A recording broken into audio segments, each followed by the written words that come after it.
皆さんこんにちは、 TKO です。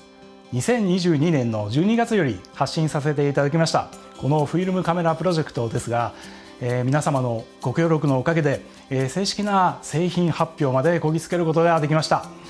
本当にありがとうございます。このカメラは実にペンタックスにとって約20年ぶりのフィルムカメラとなります。今回は僕たちにとっても特別なモデルでした。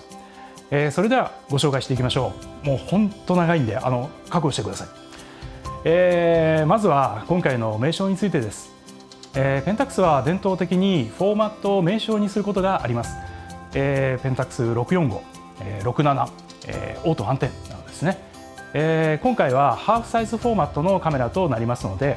そのフォーマットは 35mm 版、つまり 36×24 の半分になります。ハーフサイズフォーマットカメラを過去に生産していたリコでは、この規格を 24×17 にしたんですね。この象徴的な数値17にあやかって、今回の名称はペンタックス17といたしました。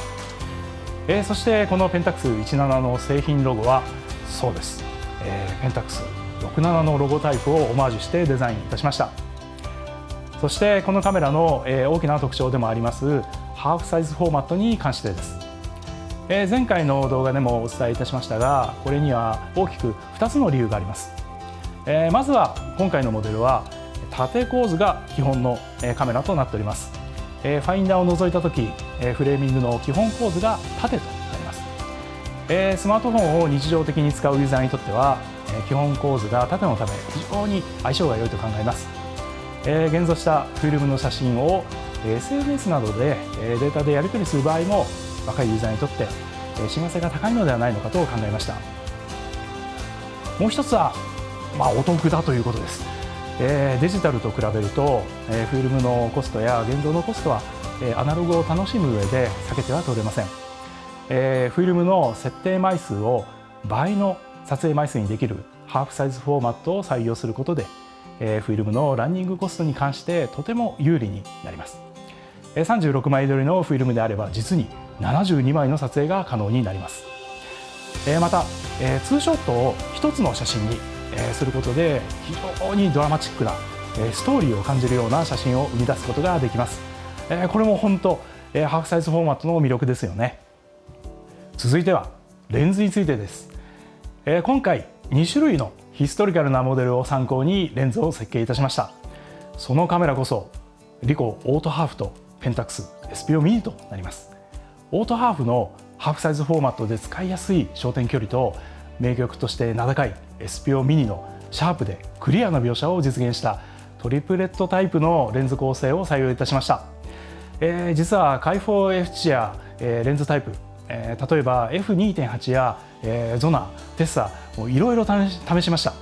でも今回リデザインしたこのレンズが本当にいいものだったんですね。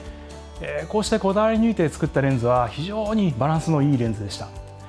また一眼レフのレンズでも採用している HD コーティングと SP コーティングを施してキレがあって素直な描写、フィルムらしい色味、スペックや数字ではなく写りやボケなど描写にこだわってこのレンズを開発いたしました。そしてシャッターユニットは電子式のレンズシャッターを採用して正確なシャッター速度の制御を可能にしております。このシャッターには9枚までの光彩絞りを採用しております。これにより先ほどご紹介させていただいた新開発のレンズと組み合わせることで美しい玉ボケと印象的な光芒を表現することができます。露出のコントロールはカメラが自動的に行ってくれます。つまりオーバーで真っ白、アンダーで真っ黒のような失敗をしにくいカメラになっています。露出は自動で行いますが、いくつかの撮影モードを選択することができます。オートモードは全てカメラ任せの撮影が可能になります。そしてフラッシュありなしの P モードや夜間撮影に合わせた低速シャッターモード、また絞り開放優先モードであるボケモードを搭載しており、ボケ味を生かした描写を気軽に楽しめるようになっております。またペンタックスは伝統的に搭載することが多いんですが、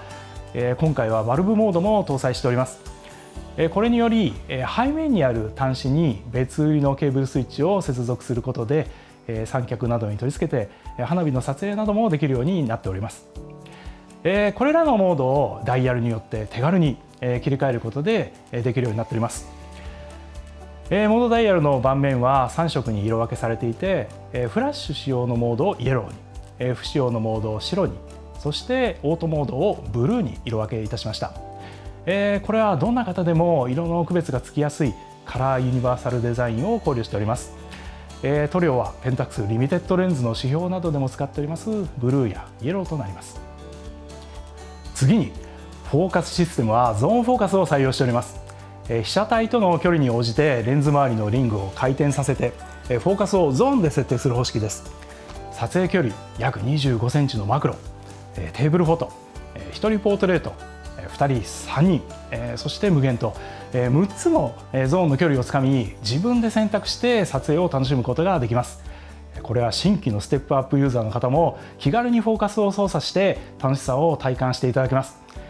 またこのリングは正面から見るとそれぞれメートルとフィートによる距離の指標が彫り込まれていてリング上部のアイコンに合った距離を示しています。そしてゾーンフォーカスのメリットはスナップ撮影でその価値を発揮いたします。あっと思った時突然のシャッターチャンスには AF より頼りになることがありますからね。僕もよく街撮りのスナップではゾーンフォーカスを使います。ピントを出すにはコツがいりますが、きちんと距離をつかめればジャストのピントを出すことも可能です。これはもう本当面白いです。ベテランユーザーにとっても楽しめる部分だと思います。ハーフサイズフォーマットのご説明の中でも触れさせていただきました通り、このカメラのファインダーは基本縦の構図に設定されています。カメラの正位置でファインダーを覗いた時、縦になっているんですね。そしてこのファインダーの下の方にはレンズが組み込まれており、ゾーンフォーカスのアイコンが大きく拡大して見えるように設計されています。これはとても見やすいんですよね。これによりファインダーを覗きながらどのゾーンに設定しているかを確認することができます。このようにユニークなファインダーになっております。もうぜひこのファインダーを覗いていただきたいと思います。手巻きの巻き上げ機構については何度もこの動画で触れさせていただいている通り、過去のフィルム一眼レフの機構を継承しています。当時の紙の図面から部品一つ一つのデータを起こして何度も繰り返し作り直したものです。本当に丹精込めて作るってこういうことだなと思いました。手巻きはデジタルにはないフィルムカメラらしい所作となります。1枚撮るたびに巻き上げるそこから聞こえる巻き上げ音、ペンタックス17のエンジニアが苦労に苦労を重ねて復活させたこの巻き上げ機構をぜひお楽しみください。最後はデザインについてです。今回デザインに関しては多くの方からご意見を頂戴いたしました。そしてその結果非常に面白かったのが、若いユーザーの皆さんからベテランの皆さんまで多くのご意見が総じて一緒だったということでした。それはフィルムカメラはクラシックスタイルが良いということでした。今回は僕がデザインを担当させていただきましたが、僕にとってはとっても簡単なことでした。なぜならば、僕もクラシックスタイルが大好きだからですね。ですからもう遠慮なく、クラシックなデザインを楽しんで作りました。もう休日でも深夜でもクリスマスでもお正月でも関係なく、もういつもデザインのことを考えてました。もう楽しかったんですね。そうしてできたのがこのデザインになります。カメラらしさ、精悍さ、緻密さ、懐かしさ、愛らしさ、そういったものを一つの形にギュッとまとめました。でそこにペンタックスならではのこだわった特徴をミックスさせていきました。まず全体は伝統の八角形をしています。これは古いフィルム一眼レフからずっとペンタックスのカメラを形作ってきたフォルムなんですね。このパーツの角は面取りしているんですけども、これもペンタックスフィルム一眼レフ伝統のホールディングカットと呼ばれているものになります。これは手に持った時角が手に馴染みやすいよう考えられたデザインです。これは上下に入っていますよ。このカラーについても通常のシルバーではありません。ペンタックス75周年の時に限定で発売されたフィルム一眼レフペンタックス LX チタンのカラーを再現した少しドーンと重たいシルバーを採用して重厚感を醸し出しています。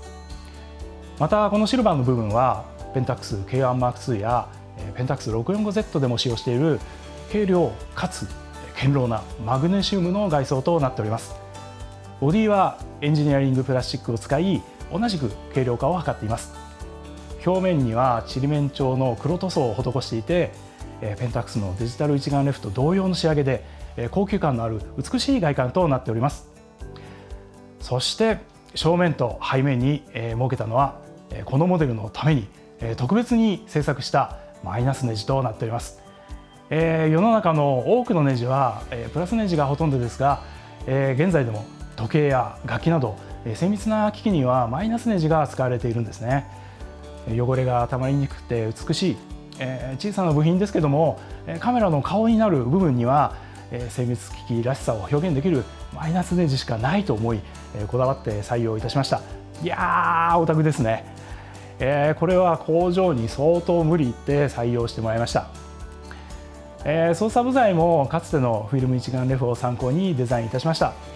何度も作り直して採用したこの巻き上げレバーの形状、どこかで見覚えないですか？これです。これはアサヒペンタックスオート110の図面から起こし直したデザインなんですね。当ててみたらサイズ感がちょうどよくて使い心地も良好です。そして、巻き戻しクランクは、ペンタックス LX を参考にしつつ、アサヒペンタックス SP 時代に施されていた矢印の彫り込みを入れています。モードダイヤルと露出補正ダイヤル、こちらにも、文字が彫り込みになっています。そしてトップの部分には、フィルム時代のペンタックスのロゴと、フィルム面指標を彫り込み色入れで表現しています。今回なぜこのような手間のかかる加工を多用しているかというと、交換レンズの製造もしているベトナム工場で生産されているので、こういった彫り込みや色々な作業が本当得意なんですね。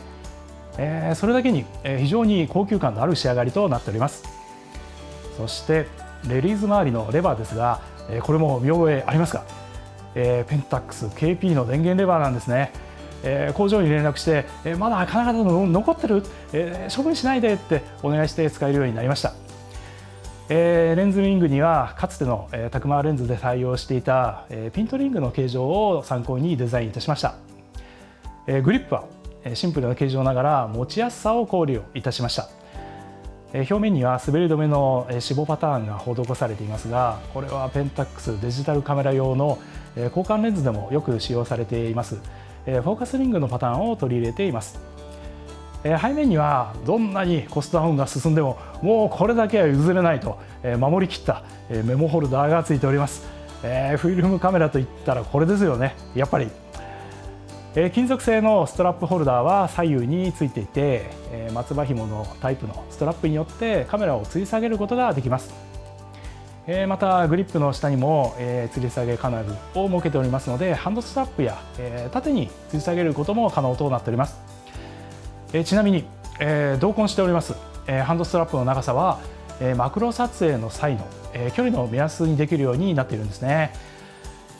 まだまだお伝えしたいことは山ほどありますが、それはまたいずれどこかでお伝えしたいと思います。ここまで来るのに本当にいろいろなことがありました。もうたくさんのドラマがあって本当映画を見てるようでした。もう映画化してほしいなと思いました。なんちゃって、何度も壁に当たりましたし、もうダメだみたいな時がたくさんあったんですね。でもその都度多くの方々からご協力やアドバイスをいただき、なんとか乗り越えることができました。本当にありがとうございます。今回このプロジェクトの一番初めとなるこのカメラの企画を進めるにあたってどのようなカメラにするか本当にいろいろ悩みました。何種類も一度に検討できるわけではないんですね。フルサイズ、一眼レフ、フルメカニカル、中盤カメラともういろいろなアイデアがありました。僕もね大好きなんです。それらを作ったらファンの皆さんはきっと喜んでくれてとても大きな話題になるだろうと思いました。しかし今のアナログカメラが置かれている環境ではもしそれらを作ることができたとしてもそれはおそらくとても高価なカメラになっていくと思います。研究開発期間もかなり長いものになると思います。新しいカメラが出たとしてもお買い求めいただける方はとても限定的になるのではないでしょうか。それではアナログ写真を楽しみたいエントリーユーザーが苦労している今の状況は何も変わりませんよね。10年、20年先って考えた時に、今アナログユーザーが増えていかなければ彼らの次の世代にはつながりませんよね。途絶えちゃうかもしれないんですよ。ですからまずこの最初のモデル、もう数少ない初めのこのモデル、この機械はフィルム写真に興味のある新しいユーザーのために使うことに決めたんです。どんなにいいカメラを作ってもまず彼らの手に届かなければアナログ市場は今のままだと思ったんですね。その昔ペンタックスにはK1000というカメラがありました。フィルムカメラがどんどん電子化されて競争が激化していた時代にクラシックなスタイルでシンプルな機能の機械式カメラとして販売されたんですね。実に30年以上販売されたんですね。当時最先端の高価な電子制御のカメラと比べると特別新しい機能も持たない割とオーソドックスなカメラだったんです。しかしそれは世界中の写真を始めたいという多くの方々に愛されました。このカメラで写真の世界に入ってきたという方もたくさんいらっしゃると思います。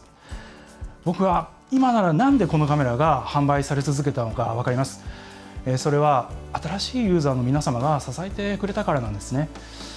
カメラ市場を広げるためには新しい仲間を増やすことがとっても大切だったんです。今回のカメラは当時のアサヒペンタックスK1000と比べると見た目も機能も全く違います。作られていた時代も違いますし、似ても似つかないモデルです。でもそのスピリッツは同じなんですね。アナログ写真に入ってきた新しいユーザーが一人でも多く楽しめるように作られたカメラなんです。ですからこのカメラが発表された時驚かれた方もいらっしゃるかと思います。自分の欲しかったカメラとは違うと思われた方もいらっしゃると思います。でももし時間が戻せたとしても僕はまたこのカメラを作ると思います。アナログカメラの仲間を増やすためにもう何度でもやると思います。僕前回の動画の後実はもっとお叱りのコメントをたくさん頂戴するんじゃないかと思って覚悟をしてたんですね。これは我々が使いたいカメラじゃないって。でも本当に多くの方々からご理解とご共感をいただいたんです。感激しました。このカメラは自分が望んでいたものではなかった。しかしこれからのユーザーのために必要だですとか、自分も買って楽しむよ、娘と楽しむよですとか、次のステップを応援してるよですとか、もうね皆さん本当に優しすぎます。本当ありがとうございます。アナログ世界を広げるためには一歩一歩なんです。我々も一足飛びにはハイエンドまでいきません。少しずつ仲間を作り実績を作りながらなんです。先月とうとう手巻き機構に携わった経験のあるエンジニアの方が長い務めを果たされまして定年退職を迎えられました。当時を思い出しながらいろいろとアドバイスをくださいました。もう感謝しかありません。僕らの会社にとってももう本当今回がバトンをつなぐ最後の機会だったんです。ですから先輩方から受け取った技術やスピリッツを持って今回のモデルからまた皆さんと少しずつ歩んでいきたいと考えております。皆さんもお気づきの通り今回のチャレンジの根っこにあるところキーコンセプトは伝承なんですね。アナログカメラの楽しさを次の世代に伝えることなんです。そして過去の素晴らしい技術を次の世代のエンジニアに伝えることなんです。どんなに困難があってもやり遂げたかったんですね。そしてアナログカメラを作ればそれで完了なのか、違いますよね。アナログを楽しむためにはフィルムメーカーの皆さん、ラボの皆さん、修理業者の皆さん、新品、中古のカメラを販売されている皆さん、現像池など処理される業者の皆さん、もちろん同業の皆さんもこのような方々が支えてきたからこそ今があるんです。アナログが楽しめているんです。そういった皆様の努力にもう最大限の敬意を表して僕らもその輪の端っこに加わらせていただいて協力してこのシステムを保っていければいいなと思っています。そしてここからが一番言いたいことです。最も大切なのがまさに今アナログカメラを使っている、またかつて使っていたユーザーの皆さんの出番だということです。アナログカメラの素晴らしさを伝えられるのは皆さん方しかいらっしゃいませんよね。このスマートフォン、SNS 前線の時代のアナログ写真には過去にはなかった新しい価値観があります。ですから皆さんこのアナログ世界に入ってきた新しい価値観をみんなで思いっきり楽しみましょう。そしてこの時代の新しい使い方や表現をみんなでリスペクトしましょうよ。そうすれば過去からの使い方や歴史、往年の技術などはきっと多くの新しいユーザーに興味を持ってリスペクトされるはずです。この関係が広がった時、世代を超えてこのアナログワールドはずっと輝くものになると信じています。今回カメラに携わる一人の人間としてアナログの素晴らしさって何だろうって改めて考えさせられました。心では分かっているのにうまく伝えられない、説明が難しかったんです。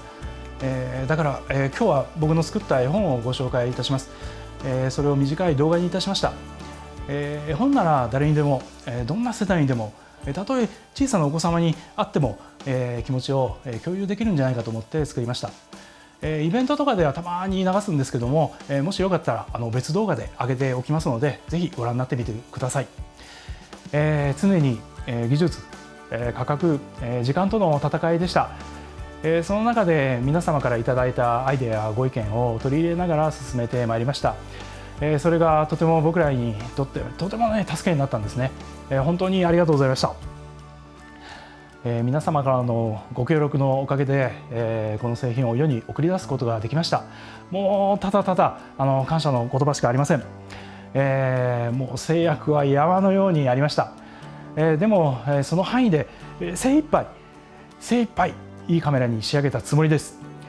どうかお手に取って楽しんでいただければこんなに嬉しいことはありません。